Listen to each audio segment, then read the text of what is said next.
Welcome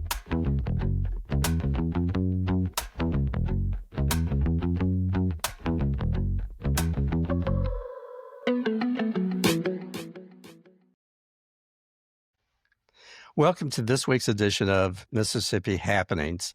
My name is David Oles. I'm your co-host, and along with me is my friend and cohort, Mr. Jim Newman. Jim, good morning. Good morning, Mississippi. How's the broken arm? You dealing better with that? It's coming along. It's still attached. Okay, well, we'll just leave it at that. Jim, I got to share something with you that I read. This is just crazy. This is crazy. Okay. Turn your volume up. And bear with me a little bit. A Florida couple is arrested for selling tickets to heaven. Ah, yes. In Florida, imagine that. Tito and Manda Watts were arrested a few days ago selling golden tickets to heaven to hundreds of people. They sold the tickets on the street for $99.99. And they were told the tickets were made of solid gold. And that each ticket reserved them a spot in heaven. Simply present the ticket at the pearly gates and you are in. And this just gets better. Tito Watts, in his statement, says, "I do not care what the police say. These tickets are solid gold, and it was Jesus who gave them to me behind the KFC and told me to sell them so I could get some money to go to outer space." Also, the alien has a name, and the name of the alien is Stevie. Who said if I got the cash together, he would take me and my wife on his flying saucer to his planet that is made entirely of drugs. Okie dokie. Well, there you go. There's your story. Police said they confiscated over $10,000 in cash, drug paraphernalia, and a baby alligator. I mean, you can't make this up. You know, Jimmy Fallon couldn't write something like this. But anyway, but it's good to be here, and I do want to. This week we're going to do something a little bit different. As you know, we always talk about politics and issues of Mississippi, and affect the kitchen table issues that affect people in Mississippi. And we're still on that, but we also want to talk a little bit about Mississippi history. We do criticize, Jim and I do criticize Mississippi a little bit, but we also love Mississippi. We are Mississippians.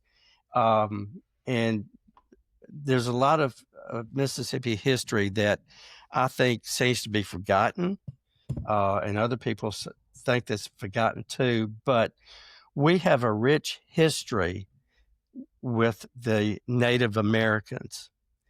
And today, joining us, I want to introduce the CEO of the Chickasaw Inkana Foundation. Joining us this day is Mr. Brady Davis. Brady, it's great to have you with us. And if I mispronounce something, please correct me. But good to have you for this. You did perfect, and thank you so much for the invitation. It's a privilege to be here. Good. In going through, we know what we could find in the history books and on Wikipedia, but if you would talk to us a little bit about the history of the Chickasaw tribe in Mississippi and some of the things, basically a little bit about the history and also about now, what's going on now as well. Wonderful. Yes. So a great place would be starting with some oral history. One story being the migration story. So how do the Chickasaw people believe they came to this area? And there were two brothers, Chickasaw and Chata, and their group lived far in the west. And after having interactions, meetings with the Hopai or the prophets, they were instructed that they would need to move east. And so they were given a sacred pole, and I always uh, have trouble pronouncing this the right way. And it is the Iti Fabasa Holotopa, which is sacred pole in Chickasaw. And they would set this pole in the ground every evening. And whichever way the pole was leaning, that's the way that they would travel the next day. And so they never discuss how long that journey took. But eventually, they came to a great river. And we believe this to be the Mississippi. And one other interesting part of that story is that they were protected on their travels by a great white dog, Toby Ishto. And that dog is held, very sacred to the Chickasaw people today. It's used in a lot of different media. We'll be using, the Chickasaw Heritage Center, and there's also the White Dog Press today. But uh, you know, after they crossed the river, they set the pole in the ground once more. And the next day, there was some disagreement as to which way the pole was leaning. Chickasaw and his followers believed that the pole was still leaning to the east, while Chata and his followers believed that the pole was standing straight and that they had found their new home. So the group split, and Chata and his followers became the Choctaw, and Chickasaw and his followers became the Chickasaw. And one interesting point of that also is that the language, all southeastern Indians speak a dialect of the Muskegon language family, and the Chickasaw and Choctaw's language is extremely similar, where they can nearly speak to each other and understand each other quite well. Well, when they were told to leave, I assume it was the U.S. government. Oh, this is in time in memoriam. Very, Okay. very long in the past. There's some that speak more than 10,000 years ago. There's no set Oh, okay. time Gotcha. of when that group moved from the west to the east and found their new homeland.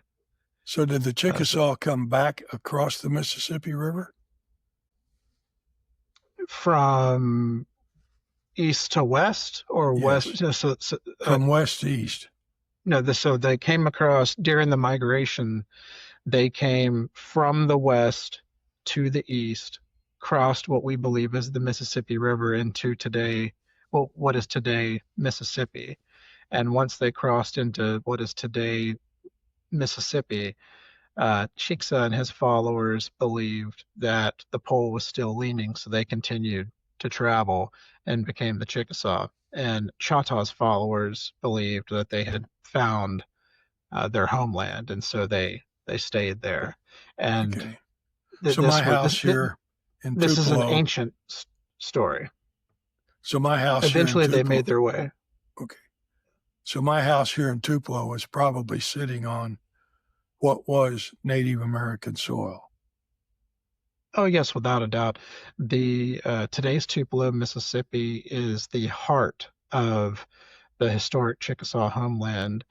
Uh, all of your major settlements, um, Chocolisa, um, Kunwa, Chocofalaya Longtown, Ayanaka, which is Mhm. just to the south of us. All those major settlements were right here in this area from the mid 1600s through removal. The Chickasaw are actually the first tribe that was encountered by the DeSoto expedition in the winter of 1540, 1541, as they crossed the Tombigbee River. That was a little further to the south. We're not sure exactly where that took place, somewhere between Aberdeen, Columbus, Starkville, that triangle, and between contact with the Spanish during that time in the mid 1600s. The Chickasaw migrated up the Blackland Prairie, which is an endangered ecological zone that ran in a crescent from part of Tennessee through northeast Mississippi into Alabama. And so it's known for its rolling hills, open prairie, and home to a lot of unique plain species, both animals and plants. And today it's an endangered ecosystem because most of it's been destroyed by agriculture and development. And so, actually, one of the largest visible areas of Blackland Prairie today that the public can see is the Chickasaw Village site on the Natchez Trace. Just It north it, of Tupelo, I guess maybe 30 miles or so, uh, is a The is an Indian burial mountains. Oh, so Far Mounds is Yes, located around 30 miles to the north of Tupelo. That is a middle woodland uh, mound site.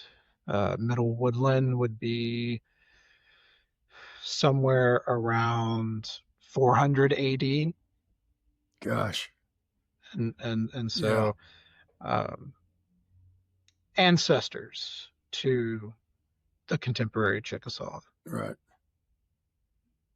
And there's a lot of those mound sites. Um, Mississippi, if we switch gears from oral history to the archaeological record, uh, what is today the state of Mississippi had one of the largest late prehistoric Mississippian populations east of the Mississippi Delta. Uh, had many large late prehistoric mound sites, and there were some in northeast Mississippi as well. You have Owl Creek mounds, which is down by Davis Lake. You have of course the Middle Woodland complex at Far.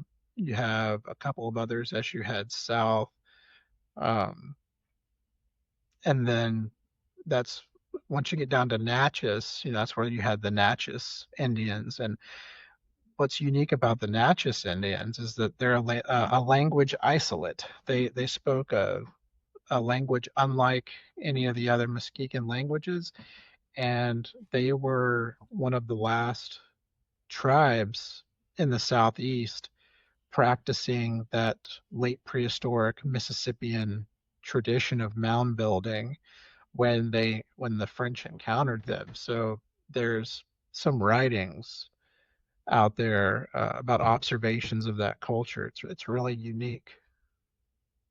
One thing we haven't done, Brady, tell us about your education. I mean, I know what it is, but for our audience, uh, how are Oh, you? sure, Yeah, absolutely. And it's so I was always interested in history. Uh, my grandfather would tell me stories and take me out in the woods. And when I went to college, I discovered anthropology, specifically archaeology. And so I studied um, anthropology, history, and political science at Middle Tennessee State University, and then moved to Mississippi in 2009 and finished my master's at University of Southern Mississippi. To the top, got to plug Southern. Ah, Uh, Yes. and there I did bioarchaeology, archaeology, some forensic anthropology that I'd also done up in Tennessee. And from there, I was hired by Chickasaw Nation tribal government as an archaeologist and a site manager to preserve a village called Chishatala or Post Oak Grove, just west of uh, Tupelo near County Line Road, where we head into Pontotoc. And I was the second Chickasaw Nation employee hired in Mississippi. Myself and one other were hired at the same time in 2012. There was already one, an archaeologist named Dr. Brad Lieb, lives in Jackson. And, we took care of Chichatala for a few years, but our program began to grow exponentially. And, today we have nearly 20 uh, Chickasaw Nation employees and Incana Foundation employees here in the state. and you're That's building a that's cultural center. Yes, we are building the Chickasaw Heritage Center, and there's a whole history just with the development of that center itself. Um, we can talk a little bit more about history, or we can go into the Incana Foundation and the CHC if you like, well, I whatever just direction y'all want to go. well, we do want to go in that direction and maybe get away from the history a little bit because I think what you're leading to is all of this is pretty history and what we could find out. But political science and anthropology, that's kind of you have a wide range of experience and education on this. I mean, that's you normally don't put political science and anthropology together, but I love the way that you did that. Yeah, let's go ahead and talk about the Heritage Center and what's going on now instead of what's in the past. Okay, great. Well, right before we hit the Chickasaw Heritage Center, I want to just mention the Chickasaw Inkana Foundation for just a moment, Okay. and really just kind of pick up from where I left off with coming to Tupelo. Uh, so the Chickasaw Inkana Foundation was started in 2014 with a mission to preserve, protect, and interpret Chickasaw history and culture here in the historic Chickasaw homeland, which is quite large, actually. All of East Mississippi, West Tennessee, far northwestern Alabama, and just a little sliver of southwestern Kentucky. But as I mentioned earlier, the heart of that homeland where the majority of Chickasaws lived up until removal is right around today's Tupelo, Mississippi. There were some groups out towards Holly Springs and some up in Florence, Alabama after a time. But until about 1800, most lived uh, in this area. And so, as I mentioned, I started working in Tupelo in 2012, and we were already working on the beginnings of a Chickasaw Heritage Center. Now, that story goes back over 40 years, and I'll hit on that in a moment.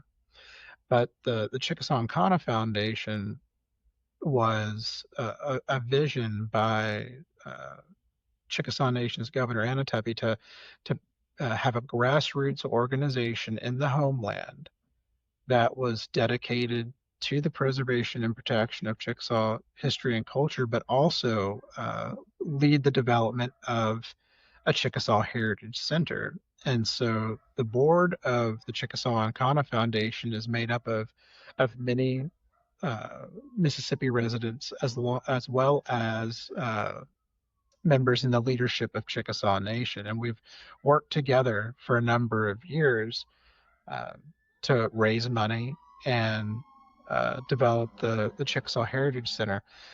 The Chickasaw Inkana Foundation, not only is spearheading the Chickasaw Heritage Center, But we also do a lot of education and outreach programming, and we preserve and protect endangered archaeological sites. So we have 3 sites that we own and protect, and we have multiple programs throughout the year that we put on, a lot by request. We do some work in Shiloh, put on a little Chickasaw festival up there. We've done small Chickasaw celebrations in cities such as Tupelo, Pontotoc, Amory, towards Memphis, over the years. And we have multiple events that we put on in Tupelo each year, one being Piaminko Day, which, as Jim mentioned earlier, there is a statue of Piaminko, a very famous Chickasaw leader, just outside of City Hall here in Tupelo. And what's interesting is that across the field, the plaza there, there's a statue of Elvis as well. And the statue of Piaminko was placed there before the statue of Elvis. Yep. And so every year we do a wreath laying ceremony and have a program, and we've recently expanded that into almost a small Chickasaw festival with information tables, tools and weapons, stickball, uh, crafts, some talks, and food trucks come, and we've really turned it into a half a day event instead of a 2 hour program. Uh-huh. And so we're really excited about that. It brings a lot of families out because it's on what people traditionally call Columbus Day, but what many First American groups call Indigenous Peoples Day. But since 2008, the Chickasaw Nation has referred to it as Piaminko Day. And so we put on a First American Veterans Program, and we also have an annual gala, which is a major fundraiser for the Chickasaw Heritage Center, and that's coming up in November. So I believe October 13th is Piaminko Day, so the second Monday in October, and then the gala will be Thursday, September 13th. Uh, and so to talk a little bit about the Chickasaw Heritage Center, which has been 40 years in the making. Uh, in 1980, there was a group of individuals in the Tupelo area, one being Miss Jamie Joyner, another being Miss Doyce Dees, and Jack Reed Sr. Made up 3 of the members of that group, and they wanted to find a way to build a Chickasaw museum here in the homeland. And they were able to receive some money that brought down an archaeologist from Harvard for 2 years and identified many Chickasaw sites, but nothing ever came out of that. So the project has kind of ebbed and flowed over time. It picked back up in 1990 when the city of Tupelo was looking at providing some land for a Chickasaw Heritage Center in East Tupelo, and that never materialized either. There was a large Chickasaw site unearthed in 1994 where the pain management center is for North Mississippi Medical Center. And at that point, there are 22 burials located at that site, and that culminated in the first repatriation of Chickasaw ancestors to the homeland. Those were reburied in '96 with a large ceremony. And Governor Anatobi provided a quote at that time, mentioning that around 8 years ago they had discussed a Chickasaw Heritage Center, and that was still on the agenda, and that it's time for the Chickasaw people to have a presence in the homeland. And so it kind of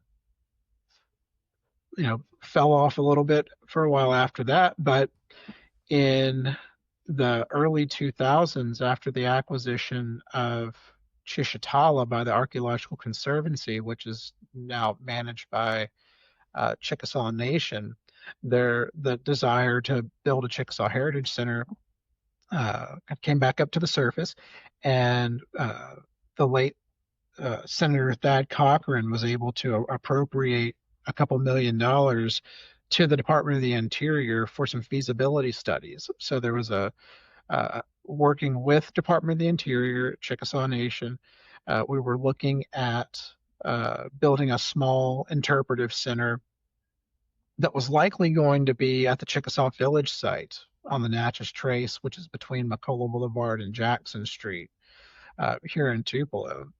And so that project went from around 2012 to 2015, but there was no funding ever provided for construction. And I remember I started my first day working with the tribe was my birthday, August 12th, 2012. Uh, and so not long after that, I was in some of the first meetings with the National Park Service and the tribe discussing those plans. And around 2015, it was decided. So this is a year after the Incana Foundation was started. In 2015, it was decided that Chickasaw Nation and Department of the Interior would go their separate ways, and we would look at another way of developing the Heritage Center. And so the Chickasaw Inkana Foundation purchased 163 acres behind the Chickasaw Village site, so our Gun Club Road neighborhood near the airport. And so we purchased 163 acres and began the process of developing our own Heritage Center. And at that time, the Department of the Interior also provided a right-of-way. So the access point to the Heritage Center would be off the Natchez Trace itself, which is a rarity to have access to a facility such as this off a national park. And so that began the fundraising effort and the planning for what we are seeing being constructed today. That started in 2016, and I was over the Homeland Affairs tribal government offices here until 2019. Moved over to the foundation in 2019 to help push the continued development and the fundraising for the Chickasaw Heritage Center. We received our first $50,000 in 2019, and since then we've raised over $44 million of the $60 million project. So we still have a little ways to go in terms of fundraising, but we have everything that we need for phase one of the project. And so construction is broken up into two phases. Phase one is a 10,000 square foot exhibit hall, an art gallery, gift shop, multi-purpose room, a beautiful lobby atrium with very tall windows that looks to the east, as traditional Chickasaw structures did. And we're restoring over 30 acres of blackland prairie right out of that window next to a large open plaza there. Brady?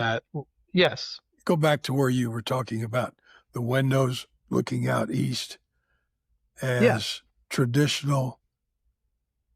I didn't quite understand that. Oh, yes. So traditional Chickasaw structures, the opening faced to the east. Faces to the east? Yes, that is correct. Is that for lack of a better word, a religious? So the direction of the rising sun. Yes. Okay. So beginnings. But yes, so with the restoration of the Blackland Prairie, that'll connect to the Natchez Trace Parkway's Blackland Prairie restoration as well. Phase two of the facility will be a full cafe and a theater a playground, and we're working on the athletic field, stickball field right now. There'll also be trails throughout the entire property that will eventually connect to the National Scenic Trail of the Natchez Trace Parkway. And if you've heard about the potential Greenway project in the city of Tupelo, Yeah. we'll have our own access off of the Greenway trail as well. But one of the most interesting and personally, I believe the most vital theme of the Chickasaw Heritage Center is that it will tell the history and culture of the Chickasaw people through their lens, through their experience. And so it's a heritage center. You can call it a museum as well, but you're learning about not only Chickasaw history, but Chickasaw culture, who the Chickasaw people are, and how they see themselves in the world and their traditions. And of course, most of that is, pre-removal history and culture, oral histories, information about elements of culture, language, um, I'm trying to think of a couple of specifics. Uh, Language, different types of activities, and why those were important culturally. Uh, our warriors, uh, different treaties, and then also a little bit about Chickasaw dances, and then information about how life changed through time from the late prehistoric through the historic period. And of course, it'll also discuss some more difficult topics such as removal itself. But Mhm.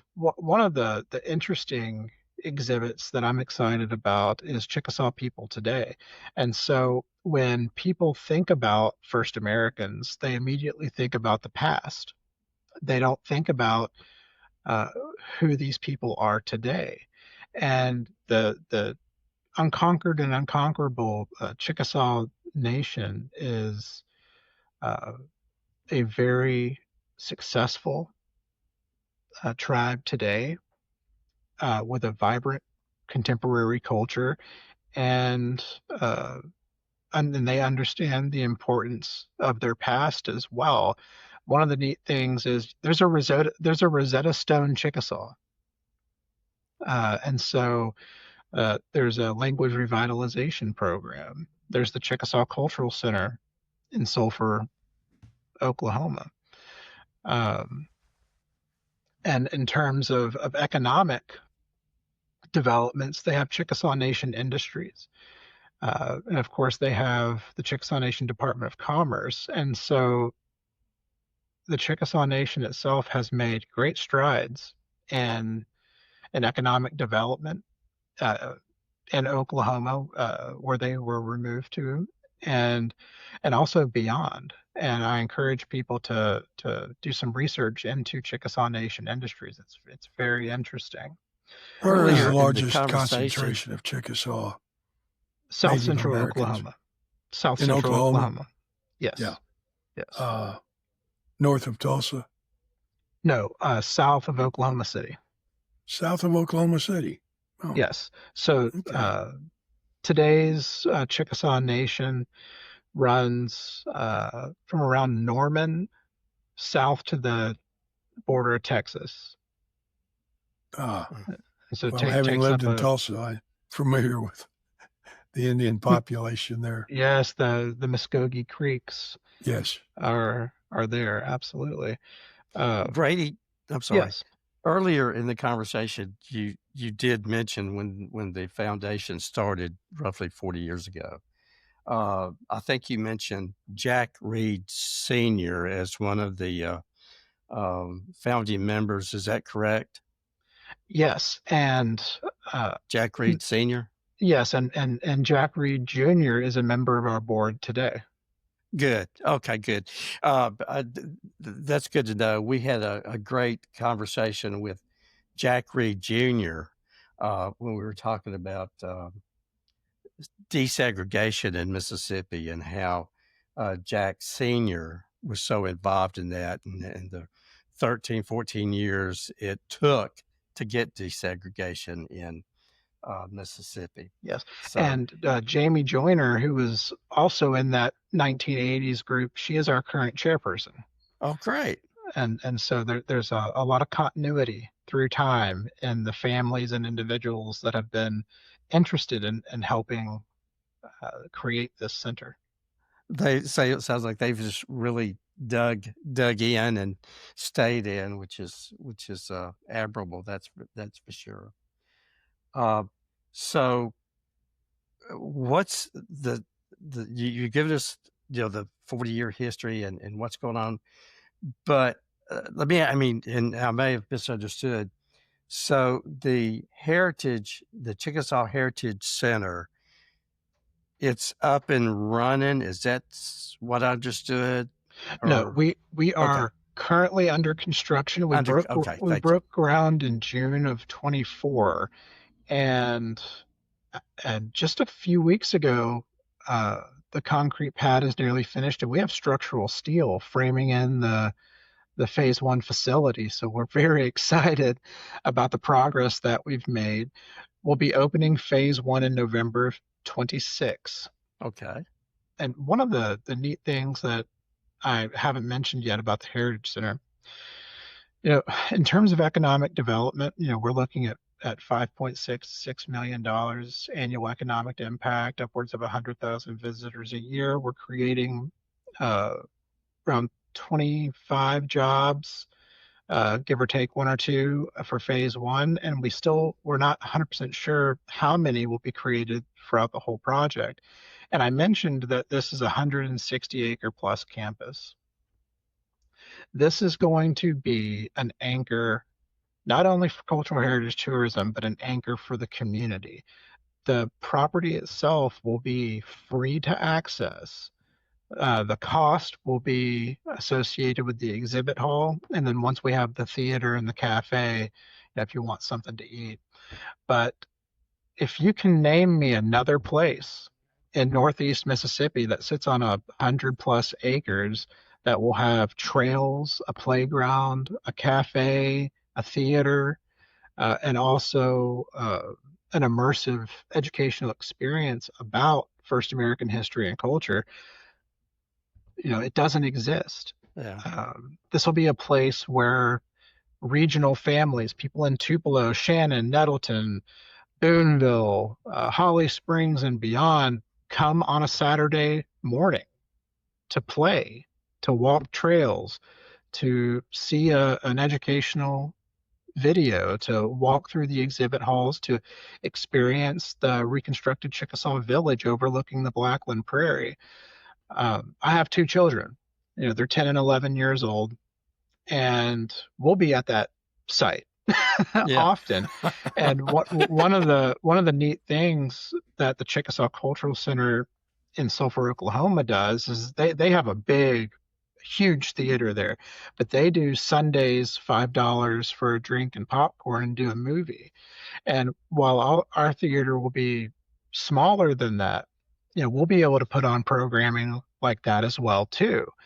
And so I always, when I'm pitching this to people, I'll say, my kids are 10 and 11, the playground, but once you get into December, when we're still wearing shorts in early December, you can come walk the trails, get something to eat, and we might have a Christmas story playing on a Sunday afternoon. So you and your family can come enjoy the Chickasaw Heritage Center, learn about Chickasaw history and culture, enjoy a traditional meal or a contemporary meal, as our cafe will have traditional Chickasaw dishes as well as other contemporary American fare, and then buy a ticket, get a drink and some popcorn, and watch a Christmas story with your family. And so we'll be able to provide uh, an abundance of activities, not only associated with Chickasaw history and culture, but family activities. yeah, And areas of the center will be rentable for corporate and family events. Uh, and so that brings me back around to this anchor for the community, a place where families and individuals and others can come and have a good experience. Well, I'm excited, and I live in Olive Branch, so I'm north of you, but I can see this as number one. I'd love to bring my 6 grandkids, to, to there. I know that they would um, enjoy it as well. So I could see people all over Mississippi, and of course Tennessee coming to your facilities. I mean, it sounds like a tremendous opportunity. Number one, for education, and also to have a good time. I mean, we all need Absolutely. walking trails. So Well, tourism is booming in the state of Mississippi, yes, and we have uh, civil rights, Civil War, the blues, rock and roll. But a lot of times that first American history and the depth of that history is overlooked. And so now, the Choctaws down in Philadelphia, they have a cultural center and they have some other amenities as well. And Mississippi's two museums, when that was built, they have a section on first American history too. But the Chickasaw Heritage Center will be the first of its kind, uh, in terms of size and what it'll offer. And so we're just looking to be another piece in that puzzle of cultural heritage tourism for the state of Mississippi. well, tell us a little bit I, about the Chickasaw Inkana Foundation. Yes. So, the Chickasaw Inkana Foundation was started in 2014 with a mission to preserve, protect, and interpret Chickasaw history and culture in the historic homeland. And of course, that homeland is North Mississippi, Northwest Alabama, Western Tennessee, and far southwestern Kentucky. And, we preserve endangered archaeological sites. We provide public outreach and education, and then we also are pushing the Chickasaw Heritage Center. this cultural center, Brady, I'm so impressed and grateful for people that have vision and dreams. And I can see that even in my own education in Kansas City, there was so much about the Native American experience that was never taught. And with this cultural center, I can see busloads of high school students weekly coming to learn about the real history of Mississippi. I'm willing to bet that 99% of the people don't realize that. I don't know if it came up as far as Tupelo, but it came awfully close. But the Gulf of Mexico extended all the way up past Jackson and almost to Tupelo.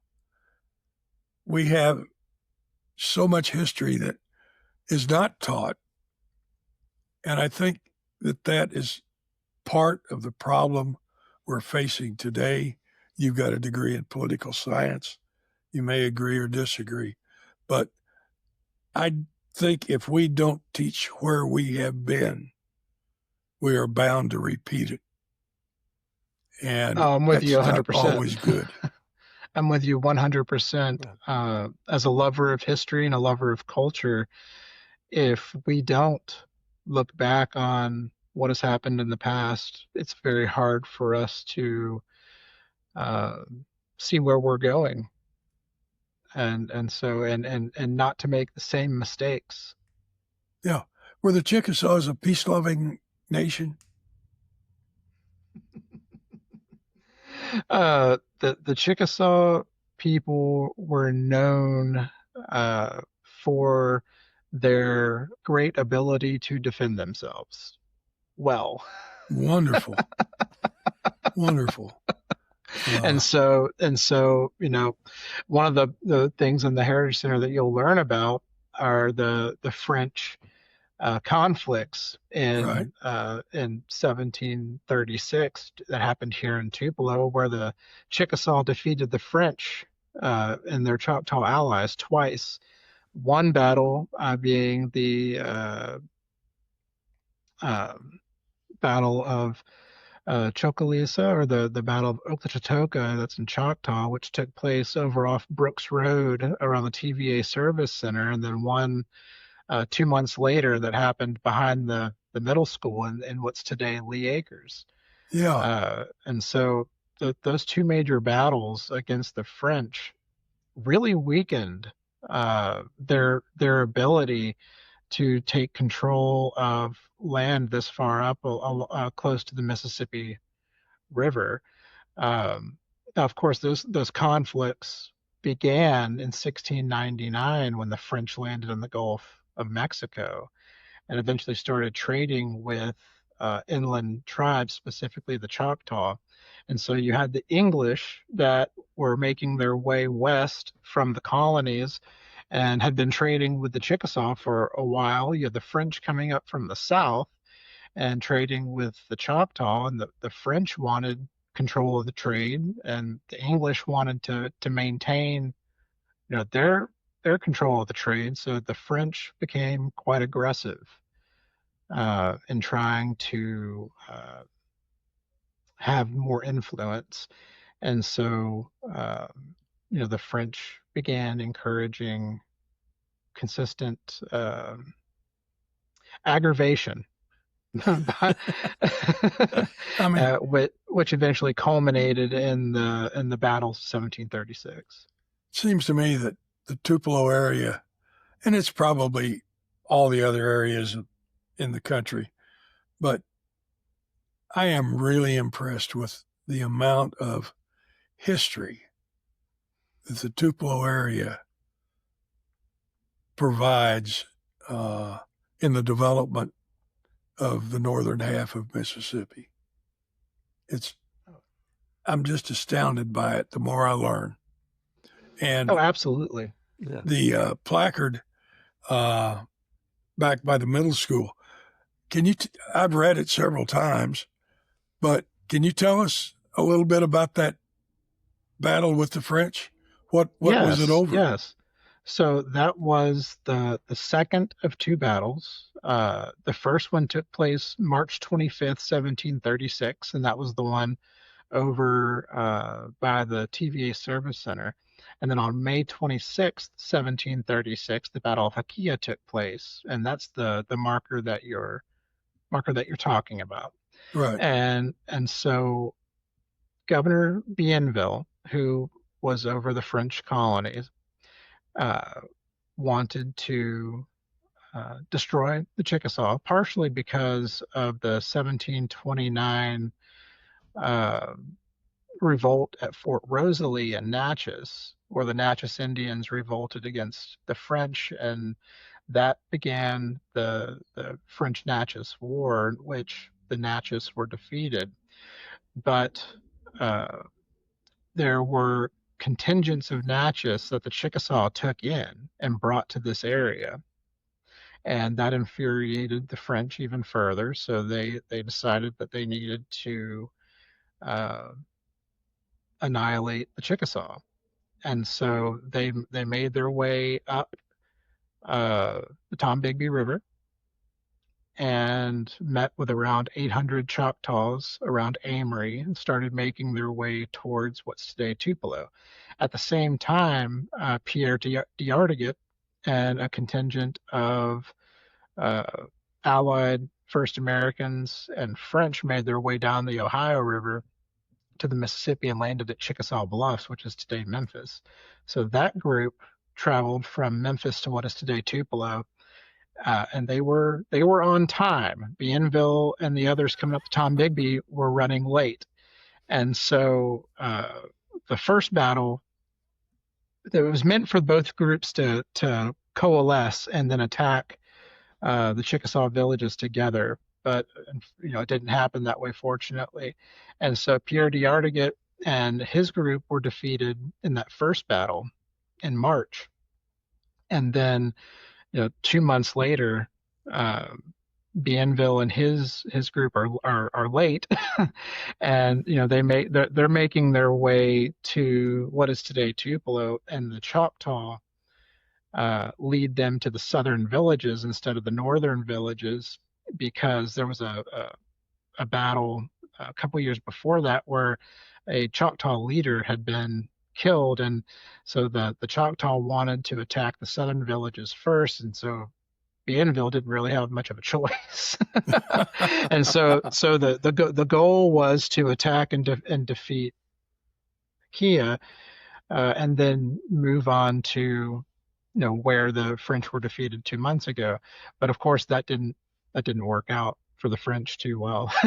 uh, No. no. So they around 3 o'clock in the afternoon on May 26th, the battle began, and French forces and others were making their way up the ridge line to attack the forts, and they were caught in a crossfire between two different forts, and they lost around 70 soldiers very quickly, and it turned into the French being hunkered down behind some scattered houses and structures, and they had these very early forms of grenades uh, at this time where they had to put the wick in and then they had to light it and they had to throw it. But the French were leaving the wicks too long, and so the Chickasaws were just picking them up and throwing them back. The entire battle didn't last too long. A retreat was ordered, and the Choctaw were on a ridge just behind there, giving volleys to help the French retreat. Um, and so that neither battle ended well for the French, and there's a lot of interesting history there that I encourage people to look into.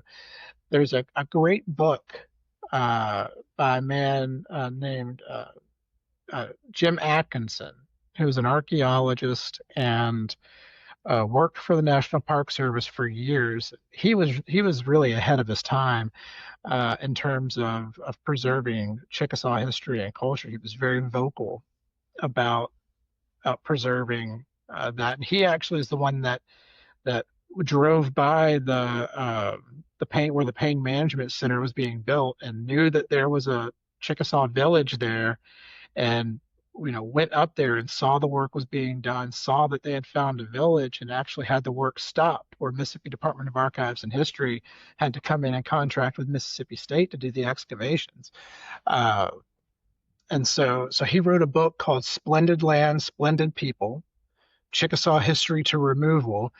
And it is a fantastic book that gives a glimpse into early Chickasaw history. It was supposed to be 2 volumes and around 800 pages, but the University of Alabama Press condensed it into about 321 pages. And the full manuscript is actually down at Mississippi State in their archives. But, And the name of the book is Splendid Land, Splendid People. Yeah. Chickasaw Indians to Removal. This has been so very educational. Yes. And I think this is what our podcasts are about, educating people, whether it's politics or history or whatever. But Absolutely. I think I'm safe to say that nobody in our listening audience has heard any of this history of the Chickasaws, let alone. I know I haven't, so I'm guilty. Yeah, it's not taught. It's not taught in the schools, in high school anyway. Right.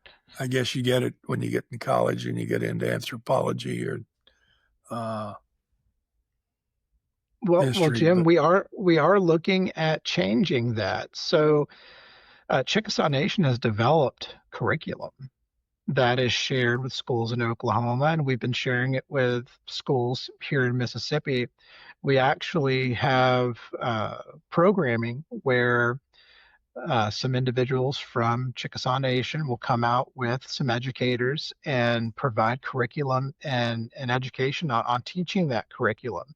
And we've done that in Memphis, and we'll be doing it in Tupelo later this year. And so Okay. we're working on it. We're working on getting that history and that culture included into Mississippi history curriculum.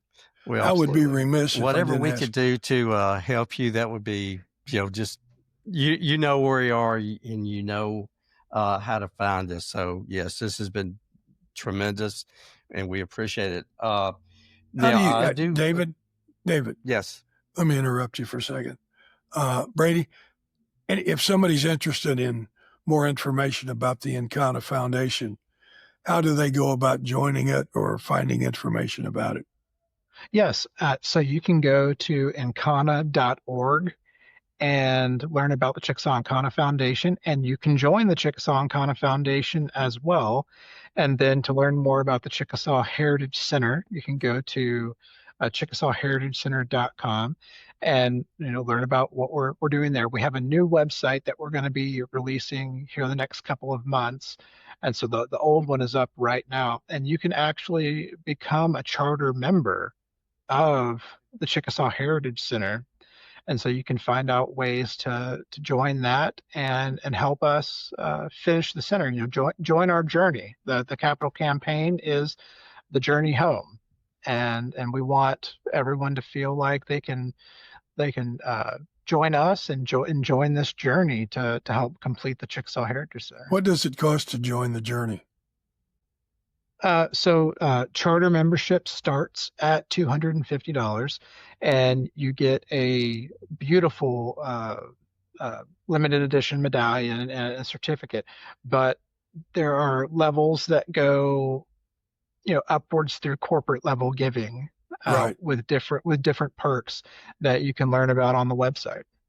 But all right, if people are interested, but don't have 250, but can afford like 25 a month, is there a payment Absolutely. plan? Absolutely. And you can provide whatever donation uh, you can to the Chickasaw Heritage Center, and then, like I mentioned as well, you can join the Chickasaw Inkana Foundation. We provide different programs, and then we also send out newsletters and updates for what we're doing.